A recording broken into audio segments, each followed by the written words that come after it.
All right, we want to head now to Phoenix, Arizona. At this moment, we understand Sarah Palin just spoke to reporters moments ago. Let's listen.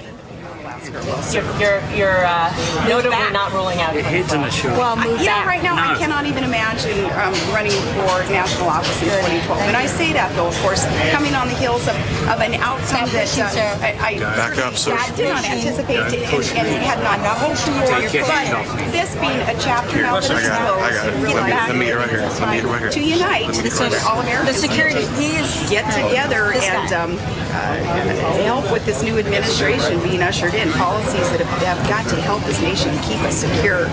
It is a time for all of us to work together. So, having said that, 2012 sounds so far off that can't even imagine what I'd be doing then.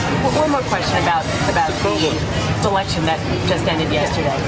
If you look at some of the polls and you talk to people who are really crunching the numbers and specifically who voted what way and who sort of was swayed one way or the other, independent voters, suburban voters, some of the people, women, people who the campaign thought you would be able to help, actually looked at your presence on the ticket and said, I'm going to vote the other way. What do you make of that? Well, I don't think anybody should give Sarah Palin that much credit that I would trump an economic woeful time in this nation that occurred about 2 months ago, that my presence on the ticket would trump the economic crisis that America found itself in a couple of months ago, and attribute John McCain's loss to me. But now, having said that, if I cost John McCain even one vote, I am sorry about that, because John McCain, I believe, is the American hero. I had believed that it was his time, he being so full of courage and wisdom and experience, that valor that he just embodies. I believe he would have been the best pick, but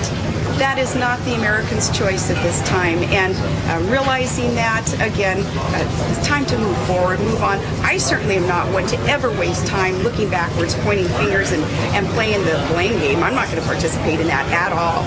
There are good things in store for this nation, and we're only going to get there in reaching America's destiny if we all unite, work together, and certainly put aside the pettiness and obsessive partisanship that just gets in the way of doing what's right for the people of America. So I won't participate in any of the negativity. And now that this is over, when you think back and you hear words like diva or going rogue that we were told about, frankly, because of some tension between you and some of the people who John McCain worked for, some of the people who helped get you on the ticket.